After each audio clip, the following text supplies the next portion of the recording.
नमस्कार दोस्तों, स्वागत है आपके अपने YouTube चैनल संस्कृत अड्डा पर।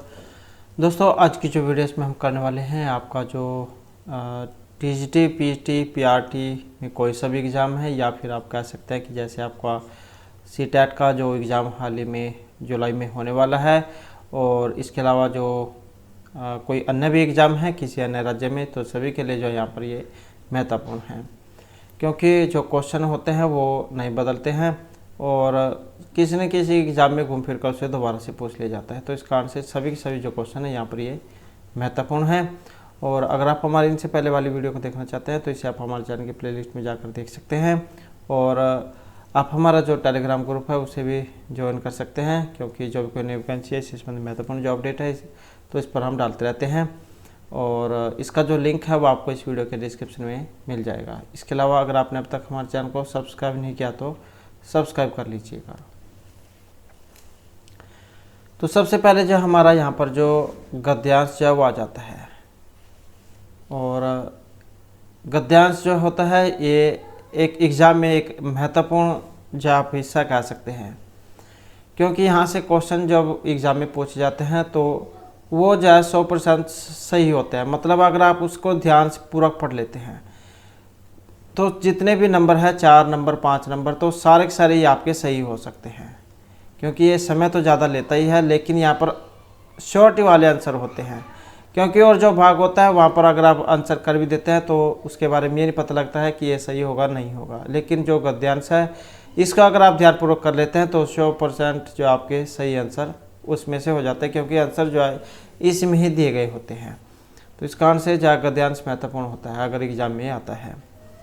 और इसको करने का जो सबसे बढ़िया जो तरीका है, सबसे आसान तरीका वही है कि इसे आप ध्यानपूर्वक पढ़ लें, क्योंकि वैसे भी क्लास में जो है शोर तो होती है, क्योंकि कभी कोई आ रहा है, कभी कोई क्योंकि एग्ज़ाम जो होता है उसमें बहुत प्रेशर होता है दिमाग के ऊपर।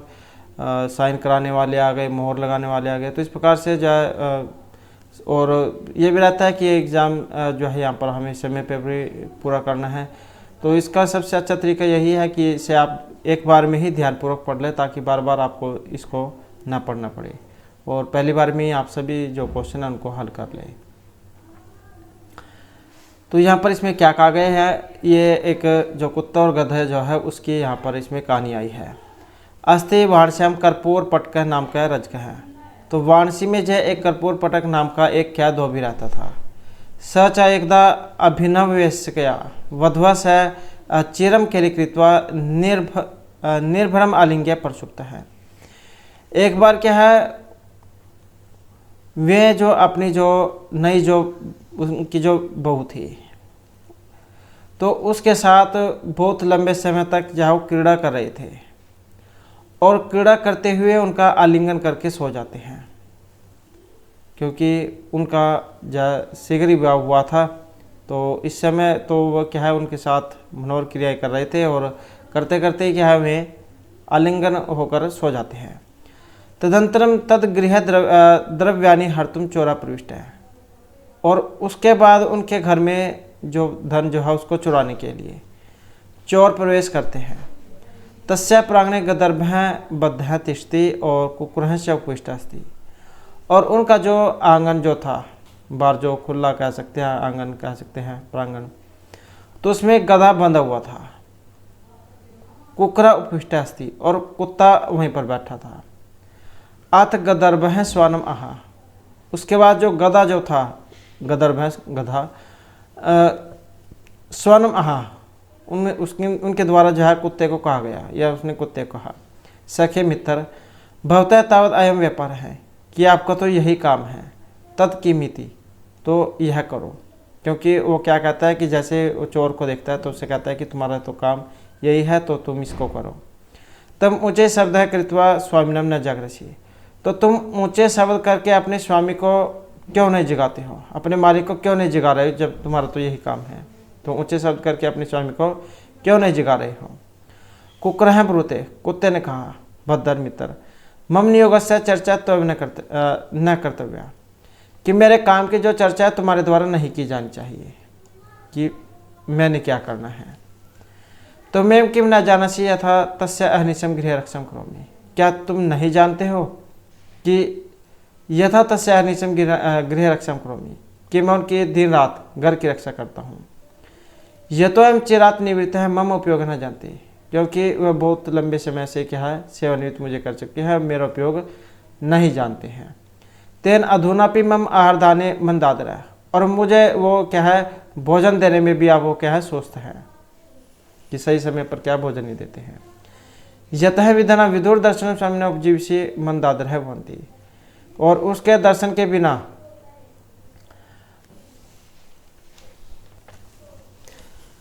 क्योंकि विदुर दर्शन के बिना मालिक उनके निर्वाह का सम्मान करने में धीमे हैं। गदर्भ ब्रुते है, गदा जो था उन्होंने कहा, सुनो सुनो हे बर्बर, याचते काले यह स किम भृत्य स किम शोहृत है, कि काम के समय पर जो कोई मांगता है वह क्या भृत्य है, नौकर है, सेवक है, और क्या मित्र है। उसके बाद कुकर है ब्रुता, कुकर मतलब कुत्ता जो थे उनके द्वारा बोला गया, कुत्ते ने बोला। सुनो तो सुनो, भृत्या संभाष्यात यह तो कार्यकाले से किम प्रभु, यथाशीरतानम भृतो स्वामी सेवा धर्म सेवनी।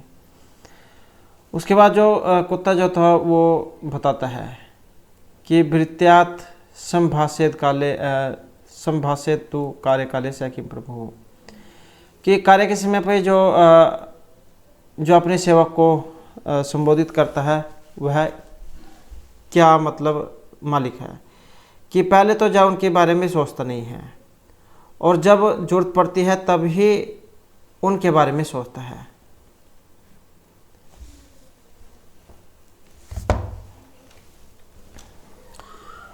तो भृत्यान संभाष्यत तो कार्यकाले से किम प्रभु यथाश्रितान भृत स्वामी सेवायाम धर्म सेवने पुत्रस्य उत्पादने चैव न संति प्रतिहस्त का, कि यदि कोई व्यक्ति अपने कर्तव्य के समय अपने सेवकों से बात करता हो तो वह स्वामी क्या है, और पुत्र जब उत्पन्न करने में कोई प्रतिहस्त नहीं होता। उसके बाद तथा गदर्भ स कोपम आहा, जो गदा जो है ये क्रोध के साथ कहते हैं, तथा गदर्भ स कोपम आहा। उसके बाद गदा जो था गधे ने क्रोध के साथ कहा, अरे दुष्ट मते, अरे दुष्ट बुद्धि वाले, पापिहा तुम यद विपत्तो स्वामी कार्योपेक्षा करोसी, कि तुम निश्चय ही पापी हो जो विपत्ति के समय में, इस कठिनाई के समय में अपने स्वामी की उपेक्षा कर रहे हो। कि अरे दुष्ट तुम पापी हो, क्योंकि तुम जहाँ संकट के समय में अपने स्वामी के कर्तव्य की उपेक्षा कर रहे हो। भवतो तावत यथा स्वामी जागृष्यते तत्मय कर्तव्यम, तो ठीक है कि जब तक स्वामी नहीं जागते हैं तो वो काम मेरे द्वारा किया जाएगा। यथा स्वामी जागृष्यते, जिससे स्वामी जाग जाएगा, तत्मय कर्तव्यम, तो वह काम मुझे मेरे द्वारा किया जाना चाहिए। यतः क्योंकि पृष्ठः सेव्येत अर्कम जठरेन हुतासनम स्वामिनम सर्वभावेन परलोकम माया, कि पृष्ठः सेव्येत अर्कम, कि सूर्य जो होता सूर्य की धूप वो पीठ से सेकनी चाहिए, जिससे जठरेन हुतासनम जो पेट की जो आग है वो सही रहे। स्वामिनम सर्वभावेन परलोकम माया, और वह जो अपनी माया शक्ति से सभी प्राणी और परलोक का स्वामी है। इत्युक्त्वा ऊंचे चित्कार शब्दम कृतवान, और यह सुनकर ही चित्कार मतलब चिल्लाना, इस चित्कार पूर्वक जो जैसे करता है ढैचू ढैचू, तो इस प्रकार के ऊंचे ऊंचे जो शब्द है वो करने लग जाता है। तथा रजका तेन चित्कारेन प्रबद्धन निद्राभ्याम कोपात उत्थाय कदर्भम लघुड़ेन तड़ेमास। उसके बाद जो धोबी जो था उसके चीख पुकार से उठ जाता है, और निद्राभ्या कोपात, और नींद जो थी वो खराब होने के क्रोध के कारण उठकर गधे को लकड़ी से पीटने लग जाता है। अतः अहम ब्रवीमि, इसलिए मैं कहता हूँ, पर अधिकार चर्चा या कुर्यात स्वामी हित इच्छा सविस्तृति चित्कारात गदर्भ ताड़ित था, कि दूसरे के जो काम है, दूसरे के काम की चर्चा जो कोई करता है अपने हित के लिए, वह उसी प्रकार पीटा जाता है जैसे गधा पीटा गया है। कि मतलब जो काम जिसका वो उसी को ही साधता है, उसी के लिए ठीक है। दूसरे के काम को कोई अगर अपने आप करने की सोचता है वो तो उसी प्रकार से पीटा जाता है। जैसे यहाँ पर गधा पीटा गया, क्योंकि गधा क्या है, कुत्ते के काम को स्वयं करने की कोशिश कर रहा था। तो जो काम जिसका है वो उसी को ही भाता है, उसी को ही खाना चाहिए। तो इस प्रकार का जो है यहाँ पर इसमें जो श्लोक ये गद्यांश जो आया है, और इसी में से जो आप क्वेश्चन यहाँ पर आ जाते हैं, जिसमें क्वेश्चन है कि अस्यम कथायाम कहो मध्य संभाषण प्रवृत्तम। यहाँ पर ये जो गद्यांश जो था, कथा जो थी, इसमें इसके बीच में संभाषण हुआ है। ये किस किस के बीच में हुआ है? बातचीत, बोलचाल, चर्चा जो कह सकते हैं। चोर और रजक के बीच में, रजक और कुकर कुत्ते के बीच में, गंधर्व और कुत्ते के बीच में, या वधु और रजक के बीच में। तो यहाँ पर जो आपस में चर्चा जो हुई थी, संभाषण जो हुआ था, बातचीत जो हुई थी, ये गधे और कुत्ते के बीच में हुई थी। तो इसमें जो ऑप्शन सी हो जाएगा कि गंधर्व और कुकर के मध्य हुआ था। तो संभाषण कर्पूर नाम का एक धोबी था जिनके, तो यहाँ से जा सिर्फ इसका इतना ही आंसर जाए होएगा यहाँ पर, क्योंकि गधा और कुत्ता जो उनके बीच में संभाषण हुआ था, तो उनके तो वहाँ पर थे कर्पूर पटक नाम का जो धोबी था उनके प्रांगण में। उसके बाद है किमर्थम स्वान चोरम दृष्टवा न उच्चे भाषति। तो किस कारण से जो कुत्ता जो था स्वान, वो चोर को देखकर भी जोर जोर से नहीं भौंका था। असाहित्वात, अनादृत्वात, असक्तवात या दुष्टवात। तो किस कारण से जो चोर था वो जोर जोर से नहीं भौंका था? इसका जो कारण जो था वो था अनादर के कारण, क्योंकि उनका मालिक क्या सिर्फ क्या है ऑर्डर देता था, समय पर उनको जो भी भोजन की आवश्यकता होती है वो उनको नहीं देता था। तो उनका क्या है वो तिरस्कार करता था, अनादर करता था इस कारण से।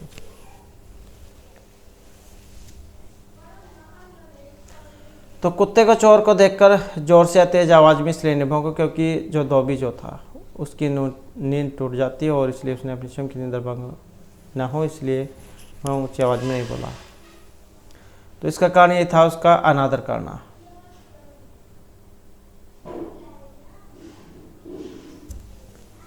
तो यह है यहाँ पर अनिद्रित्वात है, ये निद्रा, अनादर भी करता था, और ये जो निंद्रा जो उसकी खराब न हो इस कारण से वो नहीं भौंका था।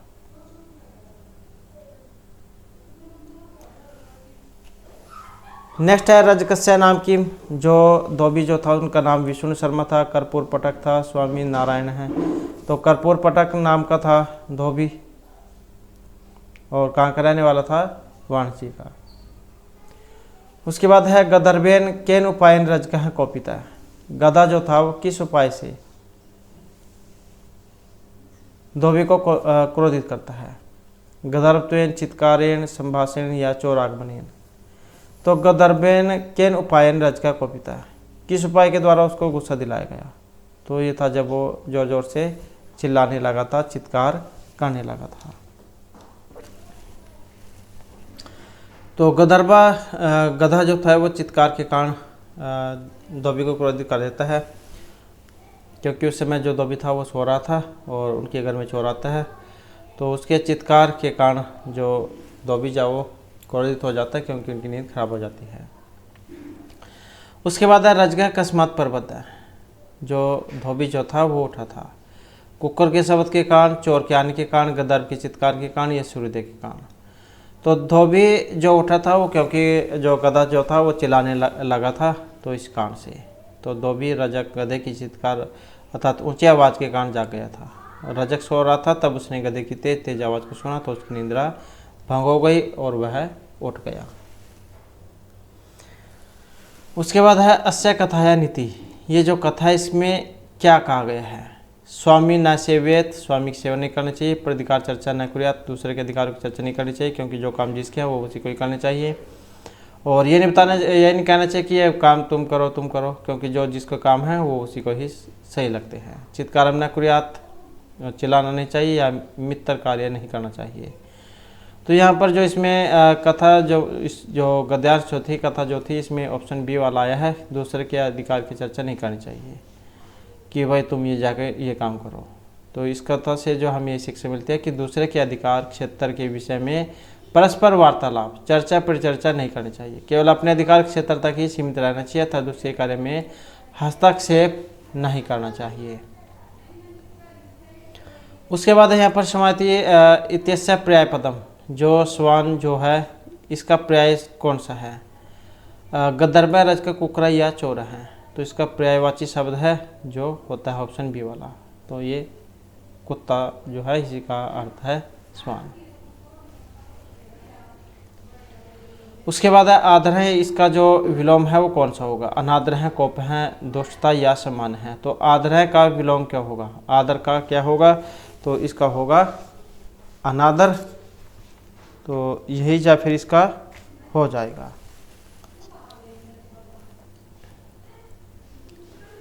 तो आदर है का विलोम अनादर होता है, जबकि क्रोध का विलोम शांत है, समान का जो विलोम है वो अपमान है, और दुष्टता का सज्जनता होता है। उसके बाद है ब्रवीमि इति, मध्यम पुरुष बहुवचन है, प्रथम पुरुष एक वचन है, उत्तम पुरुष है, या उत्तम पुरुष बहुवचन का ब्रवीमि कौन से में है? तो जिसमें होता है ती, तो वो होता है एक वचन का, प्रथम एक वचन का। जिसमें होता है सी, वो होता है मध्यम एक वचन का, और जिसमें होता है मी, वो होता है उत्तम एक वचन का। तो यहाँ पर जो किसका है, ये उत्तम एक वचन का है। तो ये कुछ हैं जिनसे आप एकदम से अंदाज़ा लगा सकते हैं कि इनमें से कौन से वाला होगा। तो ब्रू धातु है बोलने अर्थ में, और इसके भी देख लेते हैं कैसे चलते हैं रूप। तो प्रथम पुरुष ब्रवीति, ब्रूत है, ब्रुवंती, ब्रुविशी, ब्रूत है, ब्रूत, ब्रवीमि, ब्रुव है, ब्रूम है। उसके बाद है उपविष्ट है, क्रमणी, कृदंत, वर्तमान, कर्तरी या विधियार्थक है, उपविष्ट है, और यह है कर्तार्थ में। तो उपविष्ट क्या है? कर्तरी कृदंत है, धातु में जिस प्रत्यय को जोड़कर संज्ञा, विशेषण अथवा अव्यय बनते हैं तो उसको कृत प्रत्यय कहा जाता है, और इसके द्वारा जो शब्द सिद्ध होते हैं उसे कृदंत कहा जाता है। कृदंत अर्थात कृत प्रत्यय के मुख्यतः तीन भेद होते हैं, कृत्य, कृत और उणाति। या ये कृदंतों की अगर बात करें तो ये तीन हैं, कृत, अधित और स्त्री प्रत्यय। तो ये तो थे यहाँ पर गद्यांश और इनके क्वेश्चन। अब आ जाता है यहाँ पर जो पद्यांश और इसके क्वेश्चन। तो यहाँ पर हमारा जो पद्यांश है, शब्दायन्ते मधुरम अनिलय कीच का पूर्यमाणः संसक्त भी स्त्री पूर्वीज ज्ञानते किन्नरे भी निर्हदते मूर्ज इव चेत कंदरे सुधवनि स्यात् संगीतार्थ ननु पशुपते है तत्प्रभावी समग्र है। तो यहाँ पर इसमें क्या कहा गया है कि शब्दायन्ते मधुरम अनिलय कीच का पूर्यमाणः संसक्ता भी त्रिपुर्विजा गीयते किन्नरा भी, कि वहाँ पर हवाओं के भरने से मतलब क्या? शब्दायन्ते मधुरम अनिलय, अनिल क्या? वायु, जो मधुर जो मीठी जो वायु है उसके चलने से। कीच का पूर्यमाण, हाँ, तो ये कीचक जो है बाँस उसको कह देते हैं कि वहाँ पर हवाओं के भरने से सूखे बाँस बजते हैं। और संसक्ता भी त्रिपुर विजय गीयते किन्नरा भी, और किन्नरों के साथ कंठ मिलाकर शिव की त्रिपुर विजय के जो गीत हैं वो गाए जाते हैं। निर्हाते मुरज इव चेत कंद्रेशु ध्वनि स्यात् संगीत अर्थ ननु पशुपते है तत्प्रभावी समग्र हैं। यदि कंदराओं में गूंजता हुआ तुम्हारी गर्जन, मतलब जो गुफा है उनको कह देते हैं, यदि कंदराओं में गूंजता हुआ तुम्हारा गर्जन मृदंग के निकलती हुई ध्वनि की तरह उसमें मिल गया तो शिव की पूजा के संगीत का पूरा ठाठ ये जम जाएगा। पशुपति मतलब शिव जान के लिए आता है, पशुपति तत्प्रभावी समग्र है, तो शिव की पूजा के संगीत का पूरा ठाठ जम जाएगा। तो इस प्रकार का जो है यहाँ पर इसमें जो ये पद्यांश जो आया है। और अब जो यहाँ पर इसके जो क्वेश्चन वो आ जाते हैं। कीच कहा किम कुर्वन्ति, कीचक जाए क्या करते हैं? भीम से युद्ध करते हैं, द्रौपदी की हिंसा करते हैं, मधुर शब्द को उत्पन्न करते हैं, या अनिल जो वायु है उसको पूरा करते हैं। तो इसका अर्थ जो ऑप्शन बी में है, जो बांस जो होते हैं वो मधुर आवाज़ करते हैं जब उनमें से हवा गुजरती है। तो कीचक ने मधुर शब्दों का गुंजन शुरू किया जिससे वातावरण मुग्ध हो गया, और यहाँ पर कीचक जो है इसका अर्थ बांस से लिया गया है। उसके बाद है किन्नरिया किम गायंती। किन्नर जो होते हैं थर्ड पर्सन, वो क्या गाते हैं? मधुर संगीतम कीचक वधम पशुपति निंदाम या त्रिपुर विजम। तो किन्नर क्या गाते हैं? और वे गाते हैं त्रिपुर विजय के गीत। तो यहाँ पर कीचकों ने मधुर गान ध्वनि किए, वही किन्नर ने त्रिपुर विजय का गान किया। उसके बाद है पशुपते है संगीतार्थम कदा समग्र भवती। पशुपति जो है उनकी संगीत कदा समग्र भवती, मतलब पशुपति जो है भगवान शंकर, इनके संगीत अथवा स्तुति के लिए गीत की आवाज़ निकलती है। यदा मूर्जः वादते गणः नृत्यन्ति मेघस्य ध्वनिः स्यात् या नारद वीणाम वादयति। तो पशुपति की संगीत जो है अथवा स्तुति की आवाज़ निकलती है, किन से निकलती है? और इनका जो है ऑप्शन रहेगा सी में, मेघस्य ध्वनि।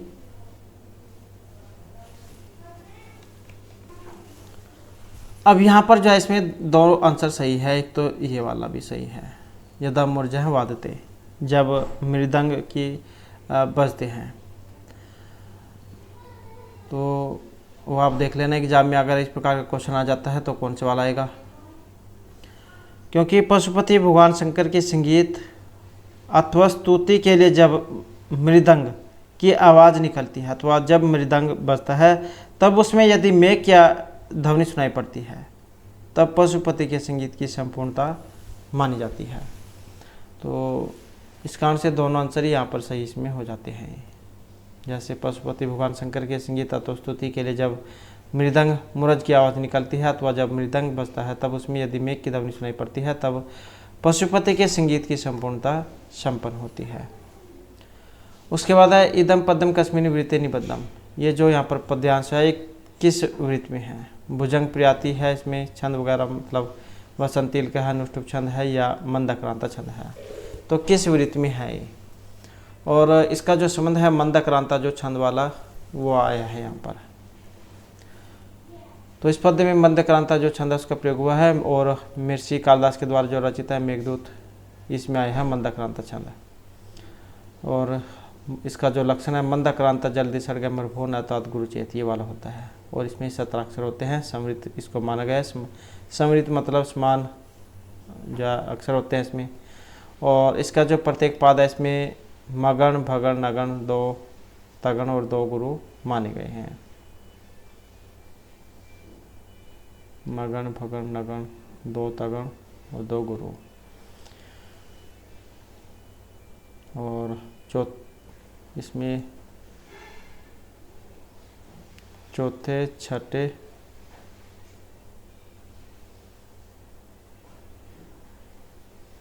चौथे 10वें और अंत में विराम यहाँ पर माना गया है।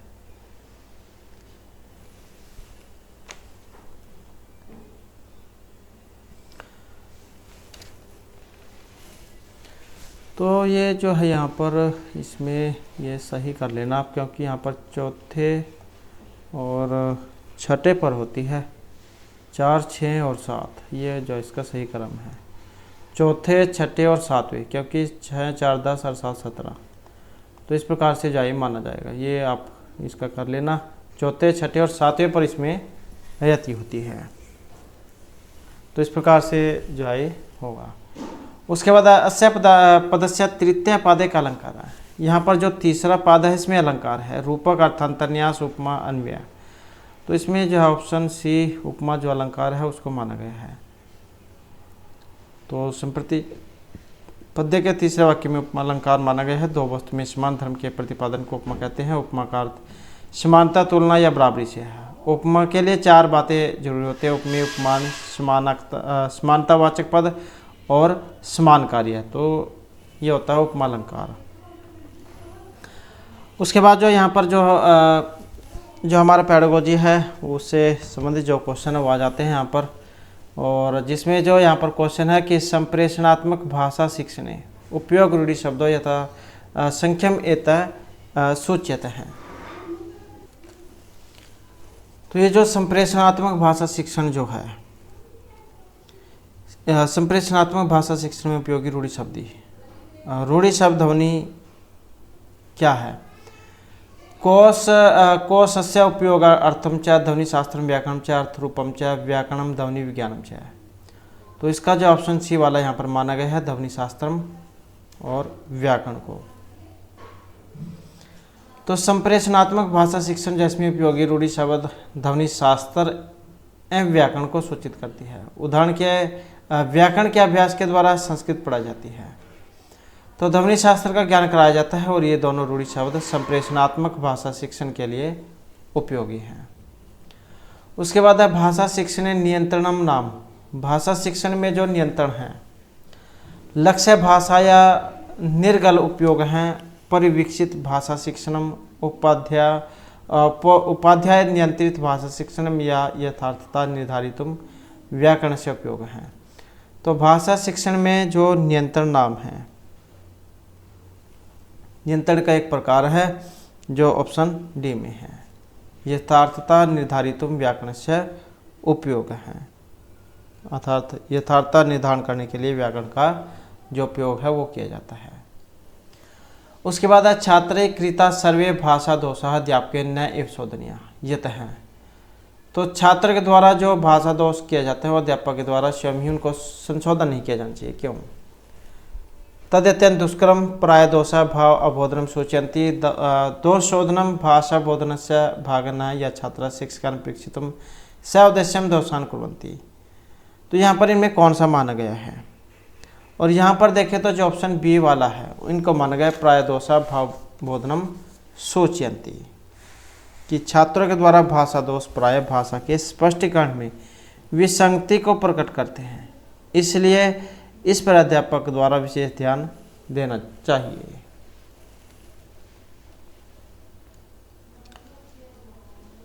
उसके बाद है शिक्षा संबंध है मूलभूत अधिकार है संविधान से अनेन परिष्करणेन कार्य अन्वयीकृत है। संविधान से 83 परिष्करणेन 87 93 या 97 मतेन परिष्करणेन। तो शिक्षा से संबंधित जो मूलभूत अधिकार है संविधान के द्वारा,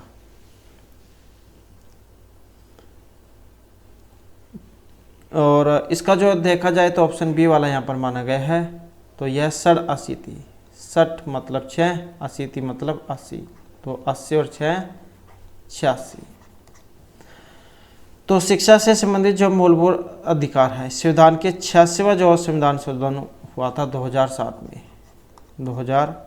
में इसमें स्वीकृत किया गया था। 86वें जो संविधान संशोधन में शिक्षा को मूलभूत अधिकार के अंतर्गत शामिल किया गया था।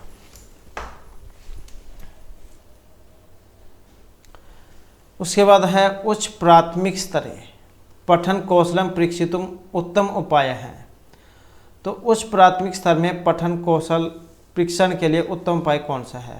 निगदित पाठ्य पुस्तक उपयोग है, कठिनतम पाठन अनुच्छेदा नाम उपयोग है, उचित काठिन्य स्तराणाम अदृष्ट पूर्वानाम अनुच्छेद नाम उपयोग है, या अभिजात काव्य नामना एवं संग्रह से उपयोग है।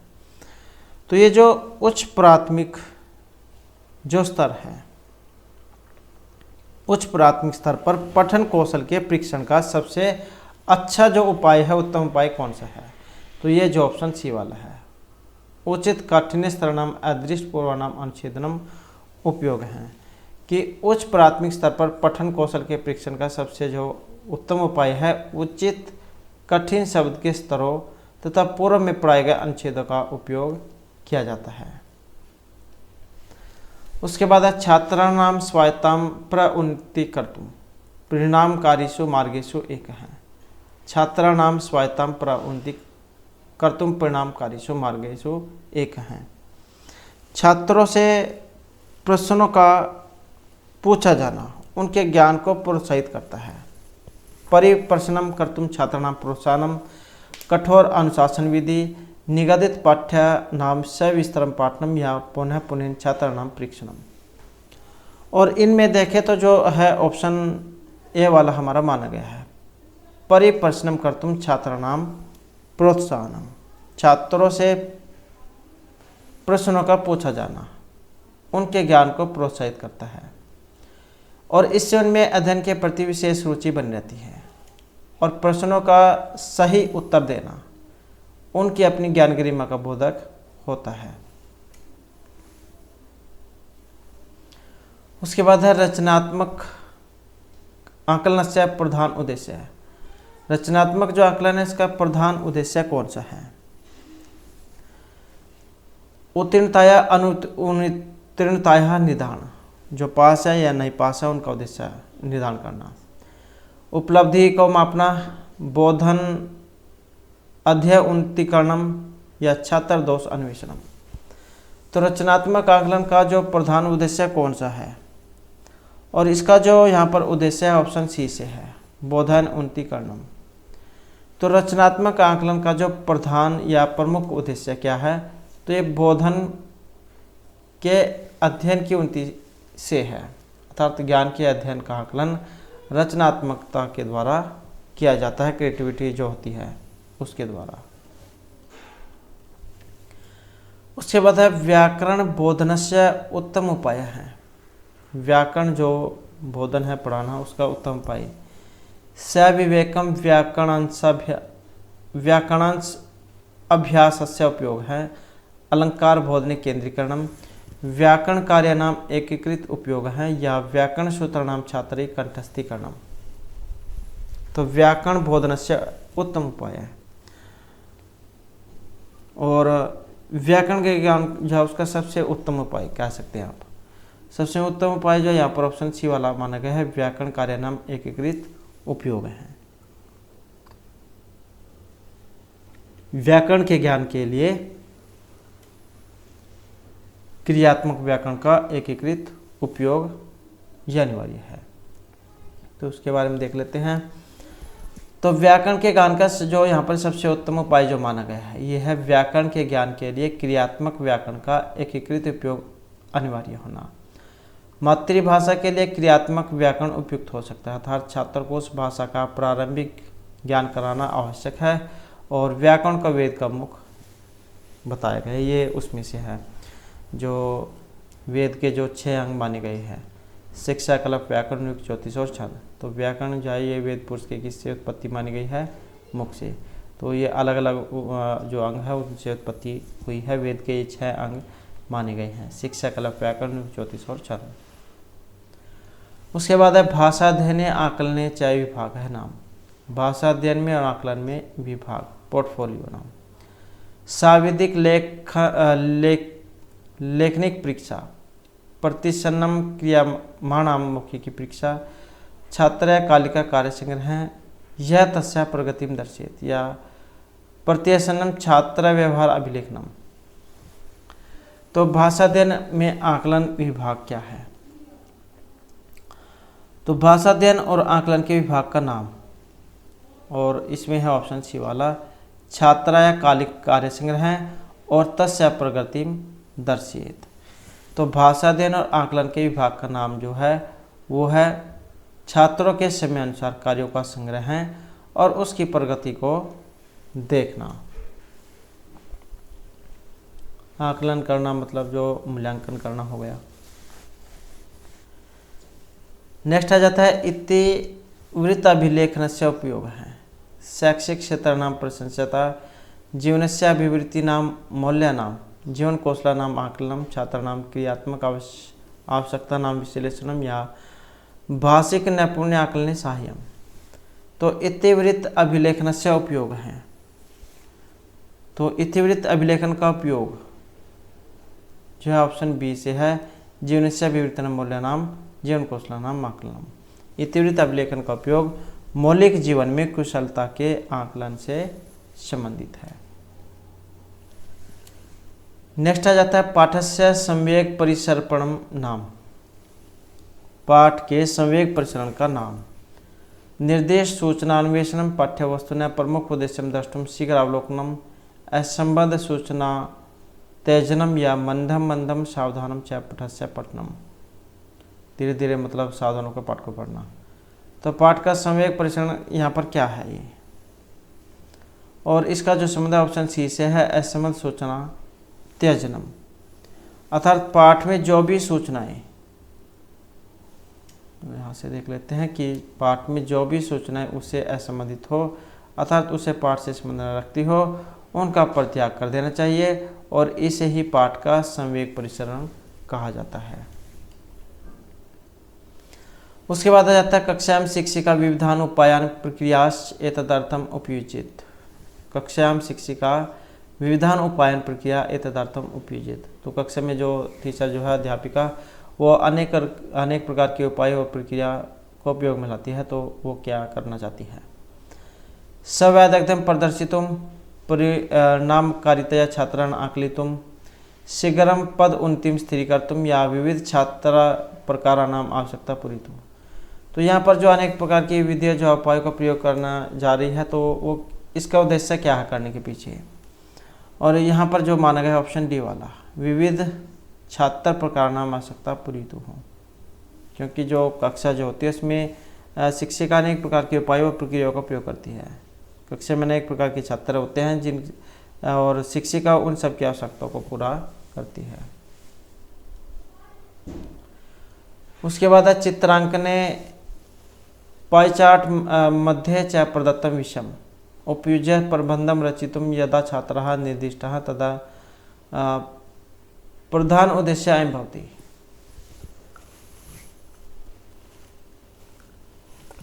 तो ये जो चित्रांकन जो है पाई चार्ट, इसके बीच में दिए गए विषय को लेकर प्रबंधम रचितुम यदा छात्र निर्दिष्ट, यदि जो छात्र को निर्देश दिया जाता है तो इसका उद्देश्य क्या है। विविध तंत्रे विस्तृत अध्ययनम प्रशंसा द्वारा सृजनात्मकता पोषणम शब्दावल्य पोषणा साहित्य कौशलनाम प्रविधि या चित्र अंकनतः शब्द रूपेण विषयानाम परिवर्तनम। तो यहाँ पर इनमें कौन सा है उद्देश्य, जो ये ऑप्शन डी से है चित्रांकनतः शब्द रूपेण विषयानाम परिवर्तनम। तो चित्रांकन में विषय से संबंधित पाई चार्ट उनके मध्य प्रदान करके और उनके उपयोग का प्रबंध या उपाय करके जब छात्रों को निर्देश किया जाता है, तो उसका जो उद्देश्य है चित्रांकन को शब्द रूप में विषयों पर परिवर्तन करने से है। उसके बाद यदि अध्यापिका अवगमने क्लेशान न्यूनताम च ज्ञातुम परीक्षां करोति तादृशी परीक्षा भवति। यदि अध्यापिका अवगमने क्लेशान न्यूनताम च ज्ञातुम परीक्षां करोति, अगर जो टीचर जो है अध्यापिका वो बच्चों ने क्या पढ़ा है, कहाँ पर उनको कठिनाई आ रही है, इस प्रकार का जानने की कोशिश कर रही है, तो वो परीक्षा होगी सिद्धि, नैपुण्य, निदानात्मक या उपचारात्मक। तो इस प्रकार की जो परीक्षा है वो कौन सी है। यदा अध्यापिका अवगमने क्लेशान न्यूनताम च ज्ञातुम परीक्षां करोति।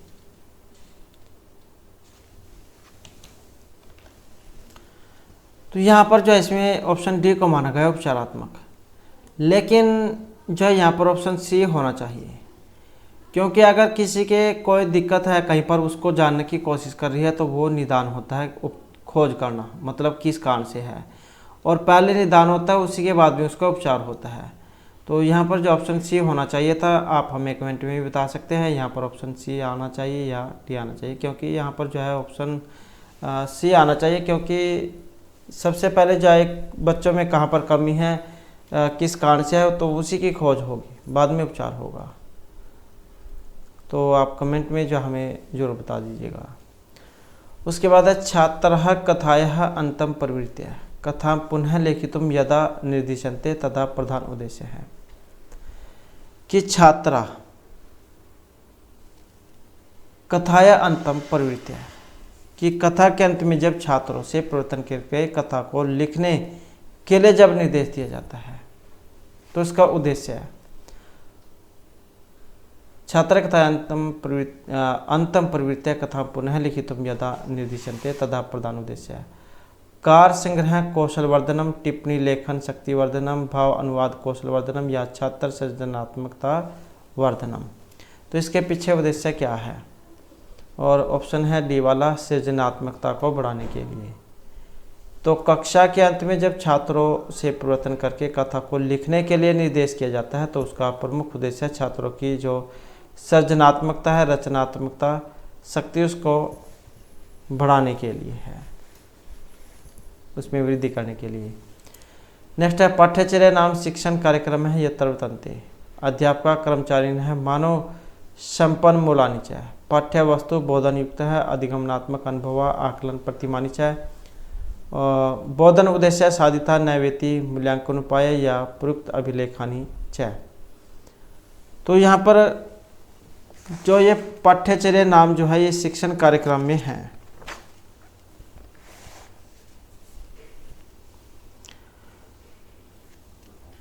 तो पाठ्यचर्या नाम शिक्षण कार्यक्रम जिसके अंतर्गत पाठ्य वस्तु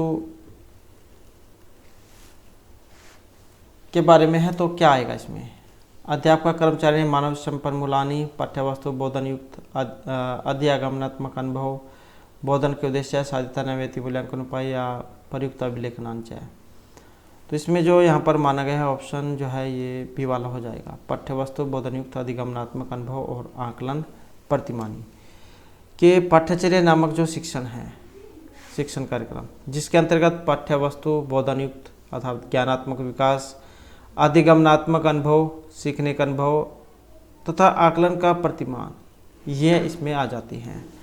तो पाठ्यचर्या नाम शिक्षण कार्यक्रम जो इसमें ये माने गए हैं या इसमें आ जाते हैं सारे।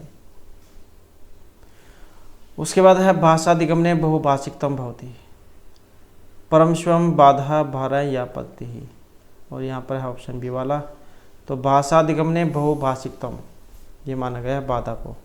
तो भाषाधिगम में बहुभाषिकता बाधा होती है अर्थात भाषा की सीखने में अति भाविकता या बहुभाषिकता बाधा उत्पन्न करती है।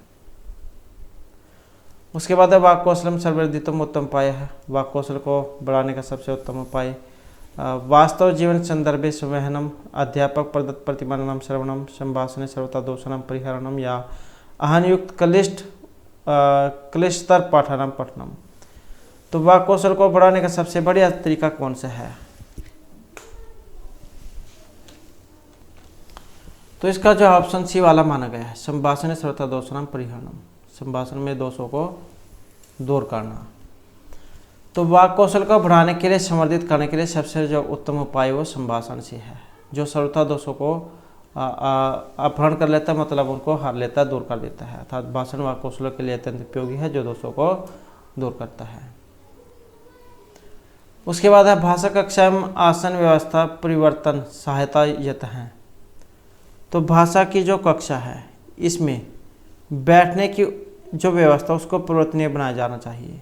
भाषा कक्षा में आसन व्यवस्था, आसन मतलब बैठने की जो व्यवस्था है उसमें परिवर्तन किया जाना चाहिए, क्योंकि तद अध्यापक उत्तरदायित्व अल्पीकरोति, अनुशासन पालने अध्यापक से सहायता करोति, पौनः पुण्य स्थान परिवर्तन छात्राणाम साहाय्यं करोति या युगल क्रिया समूह क्रिया च प्रोत्साहित। तो स्थान परिवर्तन का जो है यहाँ पर इसमें ऑप्शन डी से है कि भाषा कक्षा में बैठने की व्यवस्था को परिवर्तनीय बनाया जाना चाहिए, जिससे जोड़े बनाकर और समूह क्रिया को प्रोत्साहन मिलता रहे। उसके बाद है यहाँ पर पठन पूर्व कार्य से उद्देश्य, पढ़ने से पूर्व कार्य का उद्देश्य क्या है? पठन पूर्व कार्य का उद्देश्य है कठिनान शब्दानाम पद पुंजानाम च अर्थ निर्धारणम, मुख्य विषय प्रस्तुतो छात्राणाम प्रेरणम, पाठ्य व्याकरणांशनाम विवरणम या छात्राणाम पठन कौशल मूल्यांकनम। तो पठन पूर्व कार्य उद्देश्य क्या है? और यह ऑप्शन बी वाला, मुख्य विषय प्रस्तुतो छात्राणाम प्रेरणम।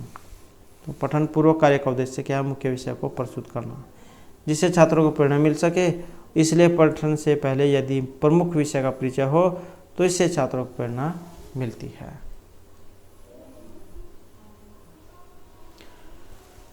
तो पठन पूर्व कार्य का उद्देश्य मुख्य विषय को प्रस्तुत करने से है, जिससे छात्रों को प्रेरणा मिल सके, और इसलिए पढ़ने से पहले यदि प्रमुख विषय का परिचय हो तो इससे छात्रों को प्रेरणा मिलती है। तो इस प्रकार से जो हमारी आज की क्लास और महत्वपूर्ण क्वेश्चन थे, और नेक्स्ट वीडियो की इसमें हम आपके लिए नए जो महत्वपूर्ण क्वेश्चन वो लेकर आएंगे। और हमारे साथ अंत बनने के लिए धन्यवाद।